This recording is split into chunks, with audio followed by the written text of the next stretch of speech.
அனைவருக்கும் இனிய காலை வணக்கம். உங்கள் அனைவரையும் அம்மா அறக்கட்டளையின் சார்பாக வரவேற்பதில் மிக்க மகிழ்ச்சி. நம்ம இன்னைக்கு இந்த வீடியோவில் என்ன பார்க்க போறோம் அப்படின்னா, இந்தியாவில் தேசியத்தின் எழுச்சி அப்படின்ற பாடம் 12ஆம் வகுப்புல முதல் பாடம். இந்த பாடத்துல இருக்கக்கூடிய கண்டென்ட்டை வந்து கேள்வி பதிலா பார்க்க போறோம். இந்தியாவில் தேசியத்தின் எழுச்சி அப்படின்ற பாடத்துல வரக்கூடிய அந்த பாடப்பகுதியில வந்து கேள்வி பதிலாக நம்ம பார்க்க போறோம். இதற்கு முன்னாடி இந்த பாடத்தை பத்தி இந்தியாவில் தேசியத்தின் எழுச்சி அப்படின்ற பாடத்துல 3 வீடியோக்கள் வந்து நம்ம போட்டிருக்கோம். அதை பார்க்காதவங்க நான் இந்த வீடியோவுக்கு கீழே இருக்கக்கூடிய டிஸ்கிரிப்ஷன் லிங்க்ல போய் நீங்க அதை வந்து பார்த்துக்கிறலாம். இப்போ இந்த பாடத்தை இந்த வீடியோவை பார்க்கறதுக்கு முன்னாடி நீங்க அந்த வீடியோவை பார்த்துட்டீங்க அப்படின்னா, அந்த பழைய வீடியோ 3 வீடியோவை பார்த்துட்டீங்க அப்படின்னா, இதுல வரக்கூடிய வினாக்களுக்கு நீங்க வந்து ஈஸியா பதிலளிக்க முடியும்.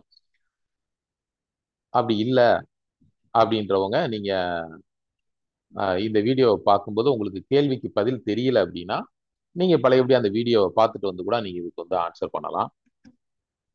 இந்த வீடியோவோட நோக்கம், நம்ம சேனலோடைய நோக்கம் என்ன அப்படின்னா, டிஎன்பிஎஸ்சி, டிஆர்பி, டெட்டு மற்றும் போலீஸ், எஸ்ஐ எக்ஸாமுக்கு வரலாறு சம்பந்தமான கேள்விகள் வரும்போது அதை வந்து எழுதக்கூடியவங்க ஆஹ், நம்ம வீடியோவை பார்த்தா அதுக்கு வந்து முழுமையாக ஆன்சர் பண்ணிடணும். அந்த அளவுக்கு வந்து நம்ம புக்கில் இருக்கக்கூடியதை அப்படியே லைன் பை லைனா கொஸ்டினா எடுத்து வந்து நம்ம கொடுத்துருக்குறோம். நிறைய பேத்துக்கு வந்து பாடங்களை படிக்கிறத விட கொஸ்டினுக்கு வந்து ஆன்சர் பண்ணி பார்க்கறது தான் ரொம்ப எளிமையாக இருக்கும். ஒரு சிலர் வந்து அந்த மாதிரி விரும்புவாங்க. அவங்களும் வந்து இந்த வீடியோ வந்து தொடர்ந்து பார்க்கலாம். சரி, ஓகே, நம்ம இப்போ வந்து பாடத்துக்குள்ள போயிடலாம். இந்தியாவில் தேசியத்தின் எழுச்சி அப்படின்றதுல ஃபர்ஸ்ட் கேள்வி, ஆங்கிலேயர் இந்தியாவிற்கு வருகை புரிவதற்கு முன்பு, ஆங்கிலேயர் ஆங்கிலேயர் வருகைக்கு முன்பு இந்தியாவில் வந்து நிலவரி எவ்வாறு இருந்தது, எவ்வாறு வந்து வசூலிக்கப்பட்டிருந்தது அல்லது எவ்வாறு இருந்தது அப்படின்றது. ஆப்ஷன் ஏ வந்து என்ன அப்படின்னா, பணமாக நிர்ணயிக்கப்பட்டது. அதுக்கடுத்து வந்து விளைச்சலை பகிர்ந்து கொள்வதாக அமைந்திருந்தது. நிலத்தின் பரப்பளவை பொறுத்து அந்த வரியானது நிர்ணயிக்கப்பட்டது. அரசு நிர்ணயித்த நிலையான தொகையாக அது வந்து இருந்தது. இதுல எது சரியான ஆன்சர்? இப்போ 12ஆம் வகுப்பு பாட புத்தகத்தை படிச்சவங்க இதை சரியா ஆன்சர் பண்ணிடலாம். அல்லது நம்ம வீடியோ 3 வீடியோவும் பார்த்தவங்க வந்து இதை சரியா ஆன்சர் பண்ணிடலாம். சரிங்களா? யோசிச்சு பாருங்க. ஆங்கிலேயர் வருகைக்கு முன்பு இந்தியாவில் நிலவரி எவ்வாறு இருந்தது? ஓகே, எவ்வாறு இருந்தது அப்படின்னா, விளைச்சலை பகிர்ந்து கொள்வதாக இருந்தது. விளைச்சலை பகிர்ந்து கொள்வதாக இருந்தது. நம்ம அந்த வீடியோவிலே வந்து சொல்லியிருப்போம். என்ன அப்படின்னா, ஆங்கிலேயர் வருகைக்கு முன்பு இந்தியாவில் இருந்த அந்த முறை, இந்தியாவில் இருந்த ஆஹ், அரசர்கள் ஆட்சி செய்யும் போது, அதுக்கடுத்து தமிழ்நாட்டில் பாளையக்காரர்களாக இருந்தபோது என்ன அப்படின்னா, விளைச்சல்ல 5இல் 1 பங்கு அல்லது 10இல் 4 பங்கு இந்த மாதிரி ஏதாவது ஒரு வகையில வந்து விளைச்சலை பகிர்ந்து கொள்வதாக இருந்தது. ஓகே, அடுத்து 2வது வினா, ஆங்கிலேயர் அறிமுகப்படுத்திய புதிய நில நிர்வாக கொள்கையின் முக்கிய பாதிப்புகளில் தவறானது எது?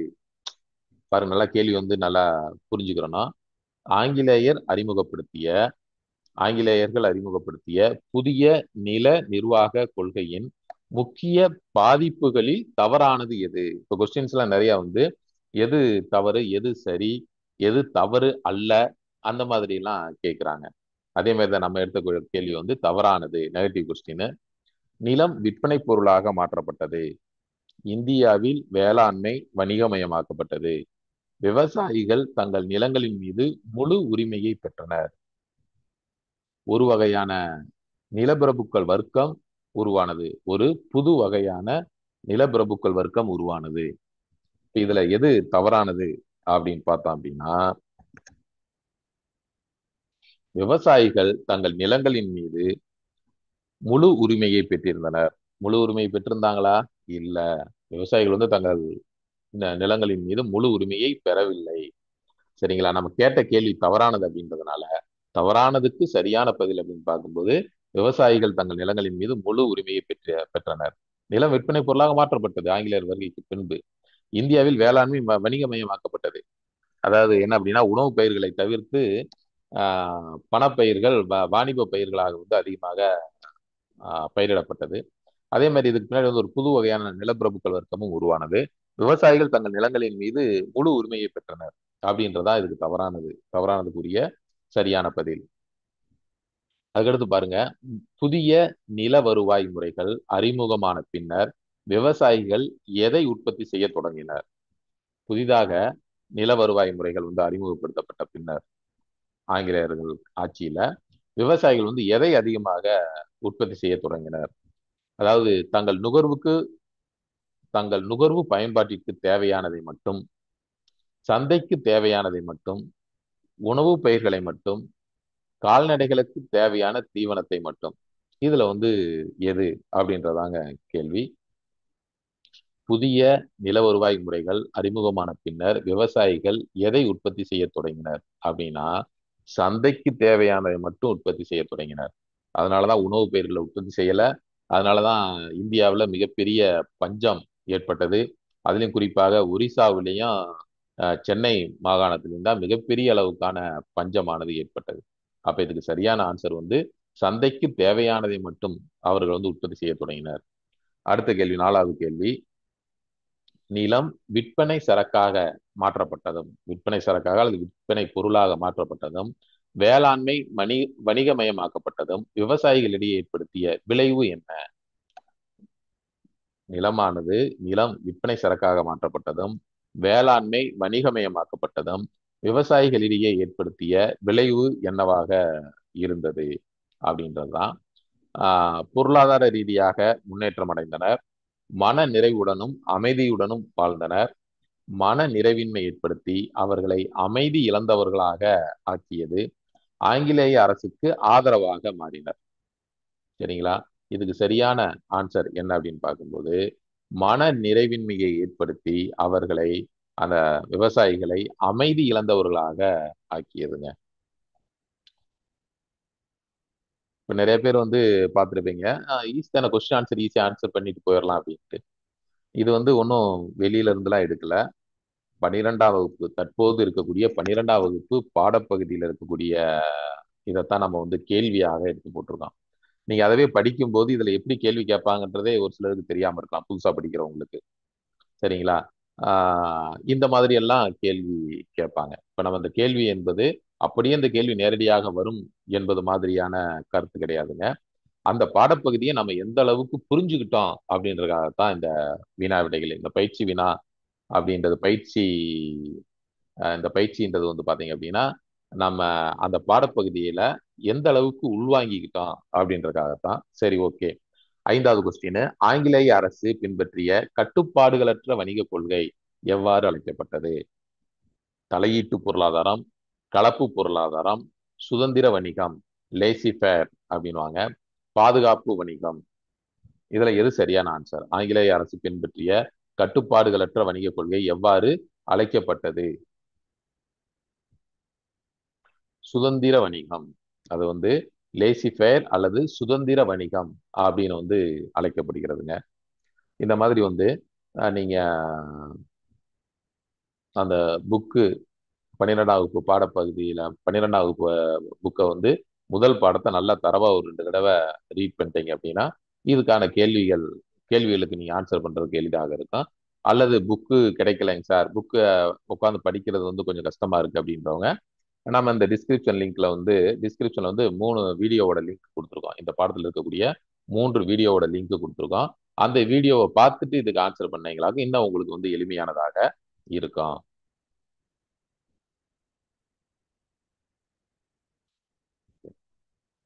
இது ஒரு அனிமேஷன் போட்டேன், அதனால அது அப்படியே வந்துகிட்டே இருக்கு. ஓகே.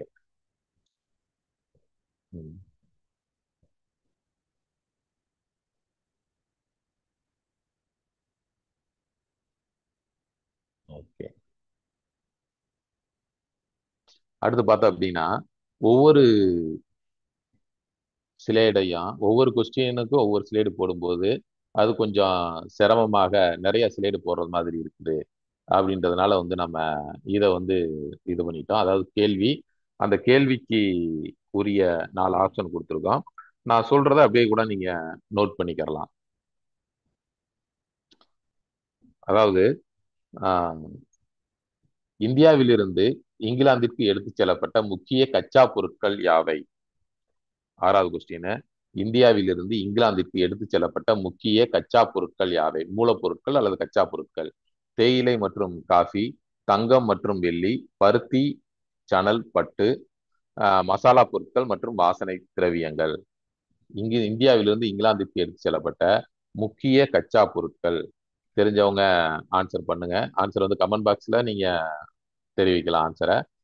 இல்லாட்டி நீங்க தனியா வந்து ஒரு சொல்ல சொல்ல கூட நீங்க நோட் பண்ணிட்டு நீங்க இதவே வந்து ஒரு பயிற்சியா வந்து நீங்க எடுத்துக்கிறலாம். நீங்க ஆப்ஷன் ஆவா, ஆவா, ஈ அல்லது ஈயா அப்படின்றத நீங்க நோட் பண்ணிக்கிட்டீங்களாக நம்ம ஆன்சர் சொன்ன முன்னாடி கடைசியா நீங்க செக் பண்ணீங்களாக எத்தனை கொஸ்டினுக்கு நம்ம சரியா ஆன்சர் பண்ணியிருக்கோம் அப்படின்ட்டு உங்களை நீங்களே அந்த செல்ஃப் எவாலுவேட் வந்து பண்ணிக்கிறலாம். இது முக்கிய கச்சா பொருட்கள் எது அப்படின்னா பருத்தி, சணல், பட்டு. பருத்தி, சணல், பட்டு இதுதாங்க இந்தியாவிலிருந்து இங்கிலாந்துக்கு எடுத்துச் செல்லப்பட்ட முக்கிய கச்சா பொருட்கள். அடுத்த கேள்வி, ஆங்கிலேயரின் கட்டுப்பாடுகளற்ற வணிக கொள்கையின் விளைவாக, லேசிஃபயர் அல்லது சுதந்திர வணிக கொள்கையின் விளைவாக இந்தியாவில் பாதிக்கப்பட்ட முக்கிய தொழில்கள் யாவை? நிறைய தொழில்கள் பாதிக்கப்பட்டது, அனைத்து தொழில்களுமே பாதிக்கப்பட்டது. அதுல முக்கிய முக்கியமான தொழில்கள் எது எது அப்படின்னு வந்து கேட்டிருக்கோம். ஆங்கிலேயரின் கட்டுப்பாடுகளற்ற வணிக கொள்கையின் விளைவாக இந்தியாவில் பாதிக்கப்பட்ட முக்கிய தொழில்கள் யாவை? இரும்பு மற்றும் எஃகு தொழிற்சாலைகளா, அல்லது வாகன உற்பத்தி தொழிற்சாலைகளா, அல்லது கைத்தறி, நெசவு, பருத்தி இலை, ஆடை தயாரிப்பு, தச்சு, கொள்ளு, காலணி தயாரிப்பு இந்த தொழில்களா, அல்லது தோல் பதனிடும் தொழிற்சாலைகளா? இதுல வந்து எது அதிகமாக பாதிக்கப்பட்டது? அந்த சுதந்திரமா, அதாவது கட்டுப்பாடுகளற்ற சுதந்திரமான வணிக கொள்கையானது அதன் மூலமாக இந்தியாவில் பாதிக்கப்பட்ட தொழில்கள் எது அப்படின்னு பார்க்கும்போது இதுக்கு சரியான ஆன்சர் அப்படின்னு பார்த்தோம் அப்படின்னா கைத்தறி நெசவு, பருத்தி இலை, ஆடை தயாரிப்பு, தச்சு, கொள்ளு, காலணி தயாரிப்பு. இதுதாங்க ஆங்கிலேயர்களுடைய அந்த கட்டுப்பாடுகளற்ற வணிக கொள்கையினால் பாதிக்கப்பட்ட முக்கிய தொழில்கள். அடுத்து 8வது கொஸ்டின், காலனி ஆதிக்க கொள்கையின் விளைவாக இந்திய கைவினைப் பொருட்கள் இழந்தது என்ன? காலனி ஆதிக்கத்துடைய அந்த கொள்கையின் விளைவாக, காலனி ஆதிக்க கொள்கையின் விளைவாக இந்திய கைவினைப் பொருட்கள் இழந்தது என்ன? உற்பத்தி திறன், தொழிலாளர்களின் எண்ணிக்கை, உள்நாட்டு மற்றும் பன்னாட்டு சந்தைகள், மூலப்பொருட்களின் தரம். இதுல எது ஆன்சர் அப்படின்னு பார்த்தோம் அப்படின்னா நல்லா நல்லா படிச்சவங்க நம்ம வீடியோவை பார்த்தவங்க வந்து சரியா ஆன்சர் பண்ணியிருப்பாங்க அப்படின்னு நினைக்கிறேன். சரி, ஓகே. இதுக்கு வந்து என்ன ஆன்சர் அப்படின்னா உள்நாட்டு மற்றும் பன்னாட்டு சந்தைகள். உள்நாட்டு மற்றும் பன்னாட்டு சந்தைகள் தான் இதுக்கான சரியான பதில்.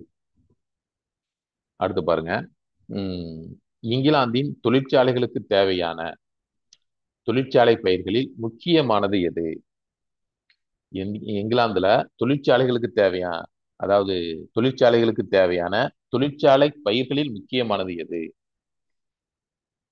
கோதுமை, நெல், அவுரி, கரும்பு.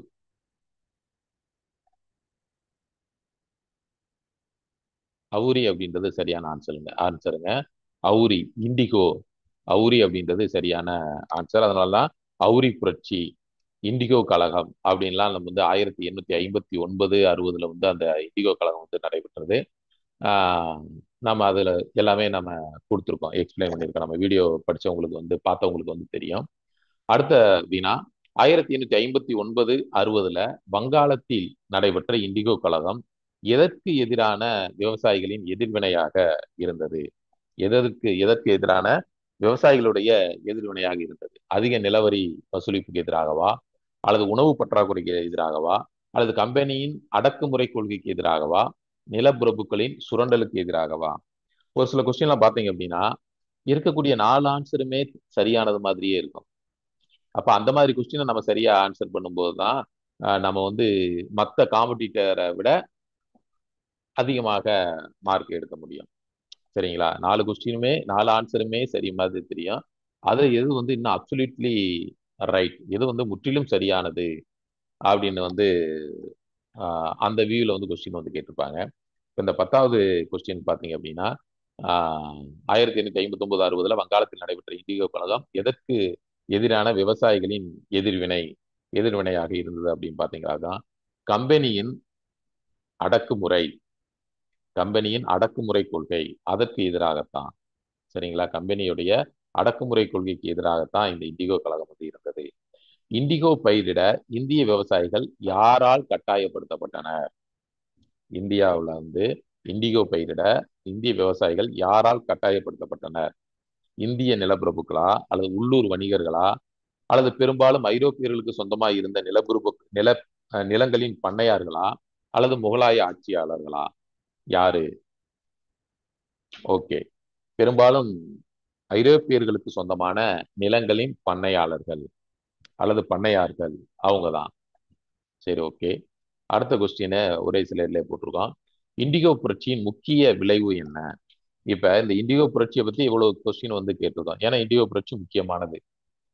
அதுல ஏதாவது ஒரு வகையில கொஸ்டின் கேட்கலாம். அதனாலதான் அந்த இண்டிகோ புரட்சியில இருந்து கொஞ்சம் கொஸ்டின்ஸ் அதிகமாகவே கேட்டிருக்கோம். இந்த இண்டிகோ புரட்சி அல்லது அவுரி கழகம், அதனுடைய முக்கிய விளைவு என்னவாக இருந்தது? விவசாயிகள் அதிக லாபம் பெற்றனர், பண்ணையார்கள் வங்காளத்தை விட்டு வெளியேற்றப்பட்டனர், ஆங்கிலேய அரசு விவசாயிகளுக்கு ஆதரவாக மாறியது, உணவு உற்பத்தி அதிகரித்தது. இந்திய புரட்சியோட முக்கிய விளைவு என்ன அப்படின்னு பார்க்கும்போது, பண்ணையார்கள் வங்காளத்தை விட்டு வெளியேற்றப்பட்டனர் அப்படின்றதான் சரியான ஆன்சர். பண்ணையார்கள் வங்காளத்தை விட்டு வெளியேற்றப்பட்டனர். ஓகே. அடுத்த தலைப்பு. இப்ப அடுத்த தலைப்புல இருந்து கொஸ்டின் இதே பாடம் தான், இந்தியாவில் தேசியத்தின் எழுச்சி அப்படின்றதுல அடுத்த தலைப்புல இருந்து எவ்வாறெல்லாம் கொஸ்டின் கேட்பாங்க அப்படின்னு கொடுத்துருக்கோம். பஞ்சங்களும் இந்தியர்கள் ஆங்கிலேயரின் கடல் கடந்த காலனிகளில் குடியேறுதலாம். இதுல இருந்து எந்த மாதிரி எல்லாம் கொஸ்டின் கேட்கலாம் அப்படின்றது கொடுத்துருக்கோம். இந்தியாவில் பஞ்சங்கள் மீண்டும் மீண்டும் ஏற்பட காரணம் காரணங்களில் தவறானது எது? இன்னொன்று, நம்ம எப்பயுமே கொஸ்டினை 2 தடவை 3 தடவை ரீட் பண்ணி பார்க்கணும். அதுல எது தவறானதுன்னு கொடுத்துருப்பாங்க, அல்லது எது சரியானதுன்னு கொடுத்துருப்பாங்க, எது சரி அல்லன்னு கொடுத்துருப்பாங்க, அல்லது எது தவறு அல்லன்னு கொடுத்துருப்பாங்க. சரிங்களா? அப்ப நம்ம பார்த்த உடனே டக்குன்னு ஆன்சர் பண்ணிடக்கூடாது. உங்களுக்கு நல்ல டைம் இருக்கும். நீங்க டிஎன்பிஎஸ்சி எக்ஸாம் எழுதுறவங்களா இருக்கட்டும், போலீஸ் எஸ்ஐ எக்ஸாம் எழுதக்கூடியவங்களாக இருக்கட்டும், அல்லது பிஜிடிஆர்பி எழுதக்கூடியவங்களாக இருக்கட்டும், time you have enough time. போதுமான டைம் உங்களுக்கு இருக்கும். நம்ம பாடப்பகுதியை பொறுத்தளவு இதே மேக்ஸ் அப்படின்னா உங்களுக்கு டைம் பத்தாம இருக்கும். ஆனா நம்ம மற்ற ஆர்ட்ஸ் அண்ட் சயின்ஸ் மற்ற இதுக்கு நல்ல டைம் இருக்கும். அதனால நீங்க கொஸ்டினை 2 தடவை 3 தடவை ரீட் பண்ணிட்டு அப்புறம் ஆன்சர் பண்றதுதான் சரி. இன்னொன்று, நம்ம தேர்வு எதுக்குமே நெகட்டிவ் மார்க் கிடையாது. உங்களுக்கு தெரியும், நம்ம TNPSC, TRB, TET, police, SI எக்ஸாமுக்கு நெகட்டிவ் மார்க் கிடையாது. ஒரு சில இப்போ எக்ஸாமுக்குலாம் நெகட்டிவ் மார்க் உண்டு. Civil services exam, NEET, JEE இந்த மாதிரியான எக்ஸாமுக்குலாம் நெகட்டிவ் மார்க் உண்டு. ஒரு கொஸ்டினை நீங்க தவறா ஆன்சர் பண்ணிட்டீங்க அப்படின்னா 0.25 நீங்க எடுத்த மார்க்ல குறைச்சிருவாங்க. ஆனா அந்த மாதிரியான ஒரு முறை நம்ம இந்த தேர்வுகளுக்கு கிடையாது. சரிங்களா? அதனால நீங்க தாராளமா எல்லா கொஸ்டினுமே ஆன்சர் பண்ணலாம்.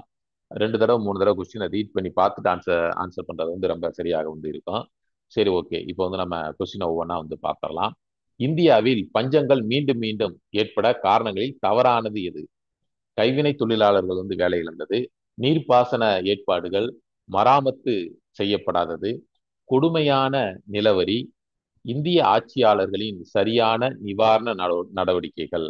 இதுல எது தவறானது? இந்திய ஆட்சியாளர்களின் சரியான நிவாரண நடவடிக்கைகள் இதான் தவறானதுங்க. இந்தியாவில் பஞ்சங்கள் மீண்டும் மீண்டும் ஏற்பட்டதுக்கு என்ன காரணம்னா, இந்திய ஆட்சியாளர்களுடைய சரியான நிவாரண நடவடிக்கை. சரியான நிவாரண நடவடிக்கை இருந்தால் தான் பஞ்சமே ஏற்பட்டிருக்காது. சரிங்களா? இந்திய ஆட்சியாளர்கள்ன்றது ஆங்கிலேயர்களும் சரி, அந்த ஆங்கிலேயர்களுக்கு கட்டுப்பட்டு இங்க இந்தியாவில் ஒரு சில ஆட்சியாளர்கள் சுதந்திரமாக ஆட்சி பண்ணிக்கிட்டு வந்தாங்க. ஆங்கிலேயர்களுக்கு கட்டுப்பட்டு, ஆனா ஆட்சி செய்யறது இந்திய அந்த மன்னர்கள், அவங்க ஆட்சி செஞ்சு வந்தாங்க. அப்ப என்ன அப்படின்னா, அவங்களுடைய சரியான நிவாரண நடவடிக்கைகள் இருந்துச்சு அப்படின்னா பஞ்சம் ஏற்பட்டிருக்காது. சரிங்களா? நம்ம கேள்வி என்னன்னா, இதுல தவறானது எது அப்படின்றதான். சரி, ஓகே. அடுத்த கொஸ்டின் வந்துருவோம். ஆங்கிலேயர்கள் பஞ்ச காலங்களில் பின்பற்றிய கொள்கை என்ன? ஆங்கிலேயர்கள் பஞ்ச காலங்கள்ல பின்பற்றிய கொள்கை வரி விலக்களித்தல், தானியங்களின் விலைகளை முறைப்படுத்துதல், தலையிடா கொள்கை, உணவு தானியங்கள் ஏற்றுமதியை தடை செய்தல். இந்த நாளுல எது சரியான ஆன்சர்? நம்ம வீடியோல தெளிவா அதெல்லாம் சொல்லியிருக்கோம். என்ன அப்படின்னா, தலையிடா கொள்கை. ஆங்கிலேயர்கள் பஞ்ச காலங்கள்ல பின்பற்றிய கொள்கை தலையிடா கொள்கை. பஞ்சம் பசி என்ன வந்தாலும் நாங்க எந்த ஒரு நிவாரணமும் கொடுக்க மாட்டோம், உங்களுக்கு வரியை குறைக்க மாட்டோம், உங்களுக்கு இந்த மானியத்திலேயோ அல்லது விலை இல்லாமலேயோ உணவு பயிர்கள் எதுவுமே உணவு தானியங்கள் எதுவுமே கொடுக்க மாட்டோம். இதுதான் அவங்களுடைய கொள்கை. அதான் வந்து என்னன்னா தலையிடா கொள்கை. ஆங்கிலேயர்கள் பஞ்ச காலங்கள்ல பின்பற்றிய கொள்கை என்ன அப்படின்னா தலையிடா கொள்கை.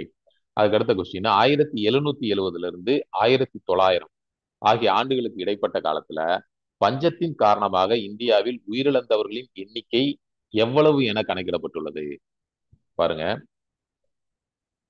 1770 எழுபதுல இருந்து 1900 வரைக்கும் ஒரு 110 ஆண்டுகள்ல இந்த இடைப்பட்ட காலத்துல பஞ்சத்தின் காரணமாக இந்தியாவில் உயிரிழந்தவர்களின் எண்ணிக்கை எவ்வளவு என கணக்கிடப்பட்டுள்ளது? 5 மில்லியனா, 19 மில்லியனா, 25 மில்லியனா, 30 மில்லியனா? இது எதுவுமே வெளியில இருந்தெல்லாம் கேட்கலங்க. நம்ம பாடப்பகுதியில இருந்து தான் கேட்டிருக்கோம். இந்தியாவில் தேசியத்தின் எழுச்சின்ற வரலாறு 12ஆம் வகுப்பு வரலாறு முதல் பாடத்துல இருந்து தான் கேள்வி கேட்டிருக்கோம். ஓகே, என்ன அப்படின்னா 25 மில்லியன், 25 மில்லியன் அவ்வளவு பேர் வந்து இந்த பஞ்சத்தினால உயிரிழந்திருக்காங்க.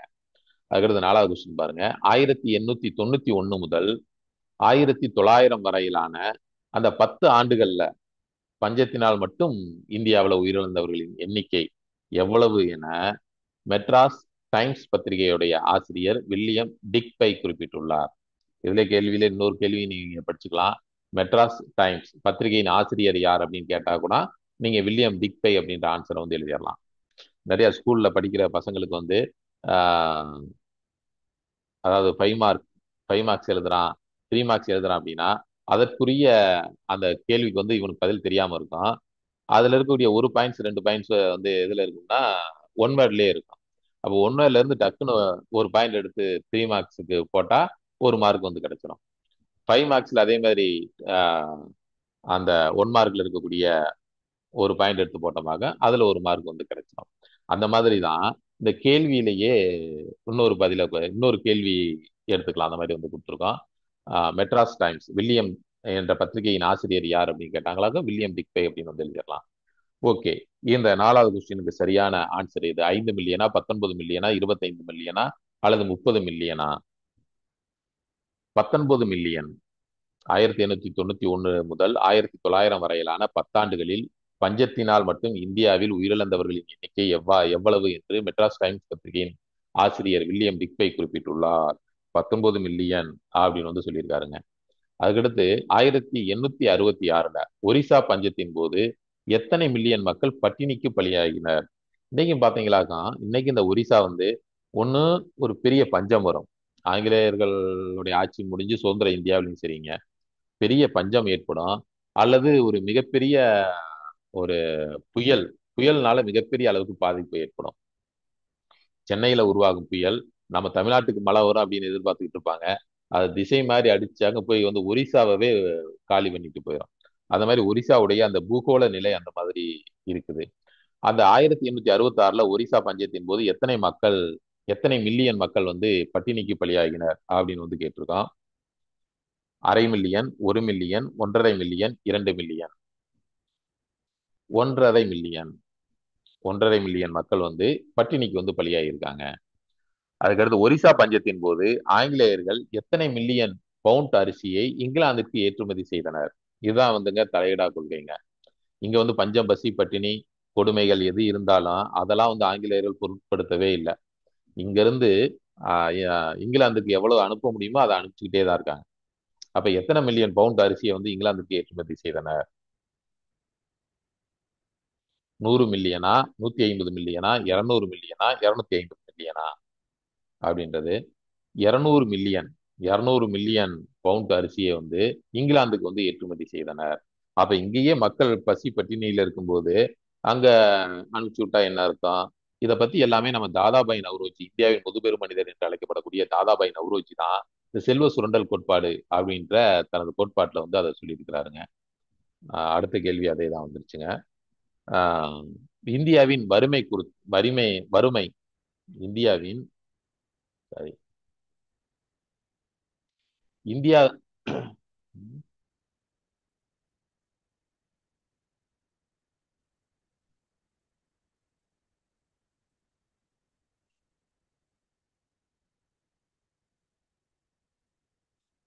இந்தியாவின் வறுமை குறித்து தனது வாழ்நாள் முழுவதுமான ஆய்வை தொடங்கிய தேசியவாதி யார்?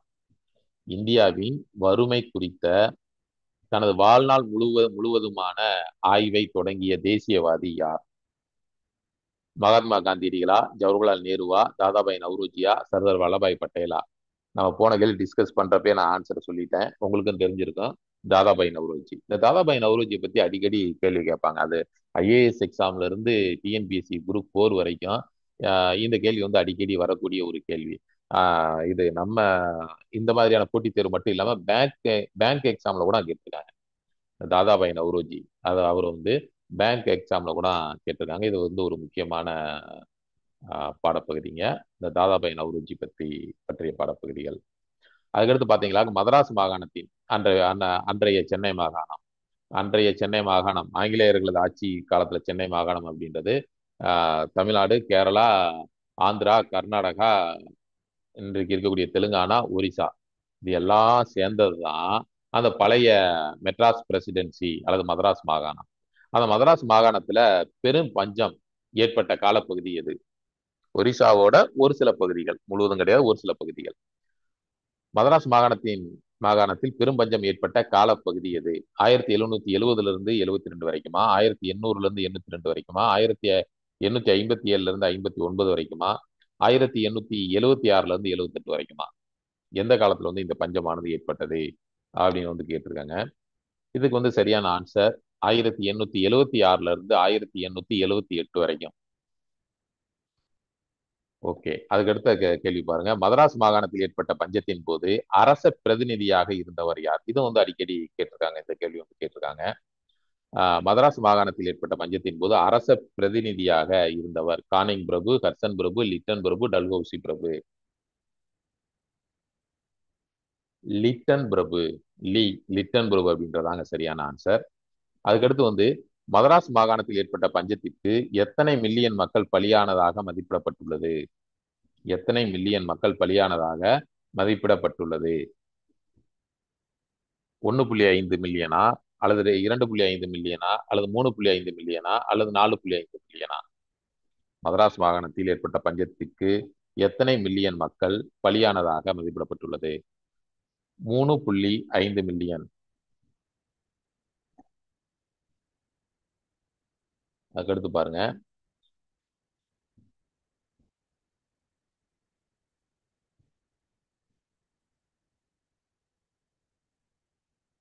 ஆங்கிலேய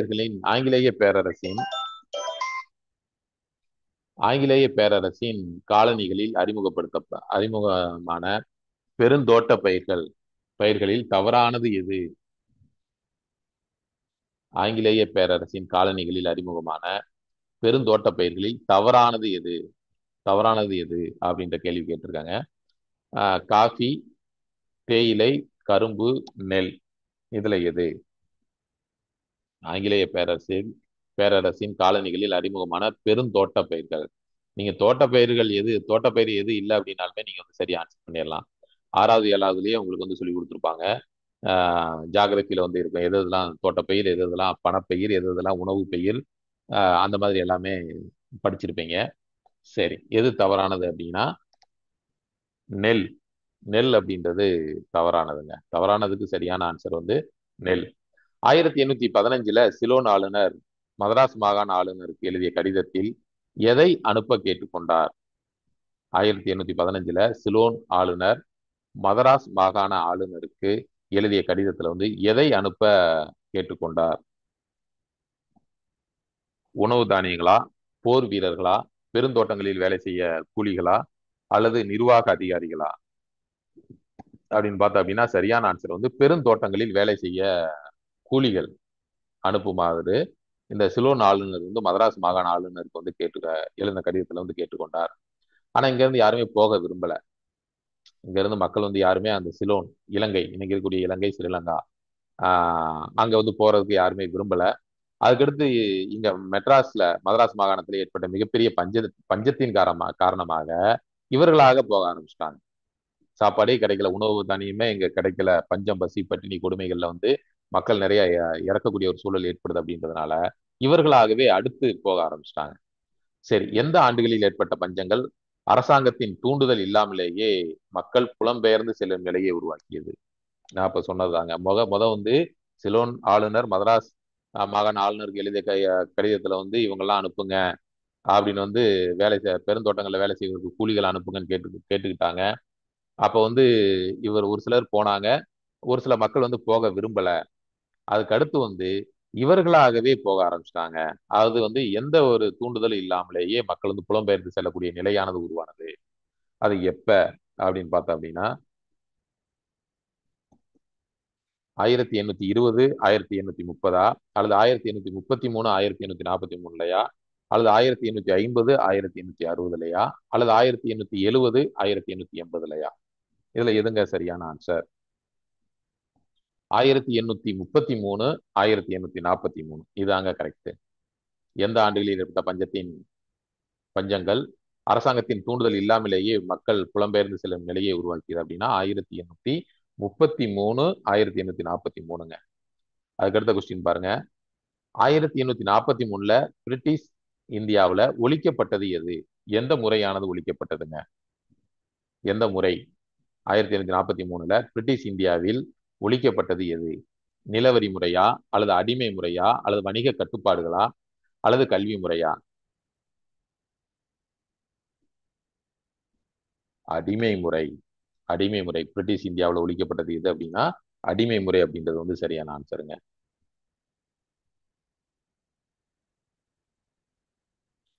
அடுத்த கேள்வி பாருங்க. 1877 ஏற்பட்ட பஞ்சத்தினால் இலங்கையில் ஏறத்தாழ எத்தனை தமிழ் கூலி தொழிலாளர்கள் பணியமர்த்தப்பட்டனர் அப்படி வந்து கேட்டிருக்காங்க.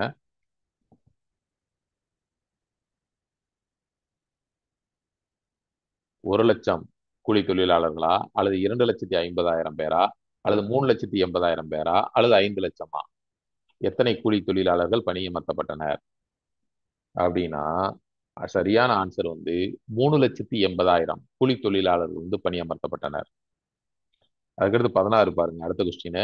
ஒப்பந்த கூலி தொழிலாளர் முறையின் கீழ் தொழிலாளர்கள் எத்தனை வருட காலத்துக்கு ஒப்பந்தம் செய்யப்பட்டனர்? ஒப்பந்த கூலி தொழிலாளர் முறையின் கீழ் தொழிலாளர்கள் எத்தனை வருட காலத்துக்கு ஒப்பந்தம் செய்யப்பட்டனர்? 2 வருடங்களா 3 வருடங்களா 5 வருடங்களா அல்லது 7 வருடங்களா? சரியான ஆன்சர் வந்து 5 வருடங்கள். சரியான ஆன்சர் பாத்தீங்க அப்படின்னா 5 வருடங்கள் அப்படின்றது சரியான ஆன்சருங்க. அதுக்கடுத்து ஒப்பந்த கூலி தொழிலாளர்களை சூழ்ச்சியின் மூலமோ அல்லது கடத்தியோ கொண்டு வர அரசு யாரை அனுமதித்தது? ஒப்பந்த கூலி தொழிலாளர்களை சூழ்ச்சியின் மூலமோ அல்லது கடத்தியோ கொண்டு வர அரசு யாரை அனுமதித்தது? உள்ளூர் தலைவர்கள், மத குருமார்கள், முகவர்கள், அவங்க கண்காணிகள் அப்படின்னு அழைக்கப்படக்கூடியவங்க. அதுக்கடுத்து விவசாயிகள். இதுல சரியான ஆன்சர் எது அப்படின்னா முகவர்கள். முகவர்கள் அல்லது கண்காணிகள். இன்னைக்கும் பாத்தீங்களா நிறைய மில் மில்லுல பாத்தீங்கன்னா இந்த தொழிற்சாலைகள்ல திருப்பூரா இருக்கட்டும், இந்த திண்டுக்கல், கரூர் இந்த மாதிரி இருக்கக்கூடிய அங்க நெசவு ஆலைகள்ல பாத்தீங்களாக்கா வெளியில இருந்து ஒப்பந்த கூலி தொழிலாளர்கள் முன்னாடி பாத்தீங்களாக்க தமிழ்நாட்டிலேயே வேற வேற டிஸ்ட்ரிக்ட்ல இருந்து கொண்டு வருவாங்க. இப்ப பாத்தீங்களாக்க அதையும் தாண்டி நார்த் இந்தியாவில் வந்து அதிகமாக வந்து வர்றாங்க. இதுக்கு எல்லாத்துக்குமே ஒரு ஏஜென்ட்னு இருப்பாங்க. அவங்க தான் இங்கிருந்து பீகார்ல இருந்து மக்களை கொண்டு வருவாங்க, ஒரிசாவில இருந்து கொண்டு வருவாங்க அல்லது மகாராஷ்டிரால இருந்து கொண்டு வருவாங்க. சரிங்களா? இதே மாதிரி தான் அன்னைக்கும் இருந்தது. ஒப்பந்த கூலி தொழிலாளர்களை சூழ்ச்சியின் மூலமோ அல்லது கடத்தியோ, நீ கடத்தில் இன்னைக்கு வந்து கடத்திலாம் கொண்டு வர்றது இல்ல. சூழ்ச்சின்னு வேணா சொல்லலாம். உங்களுக்கு நல்ல சம்பளம் கொடுக்குறோம் அப்படின்னு வேணா சொல்லலாம். ஆனா கடத்திலாம் நீ கொண்டு வர முடியாது. அன்றைய காலகட்டத்தில் ஆங்கிலேயர் ஆட்சியின் காலத்துல இருந்த ஒரு முறை. யார் அப்படின்னா அரசு வந்து யாரை அனுமதித்தது அப்படின்னா முகவர்கள் அல்லது கண்காணிகள்.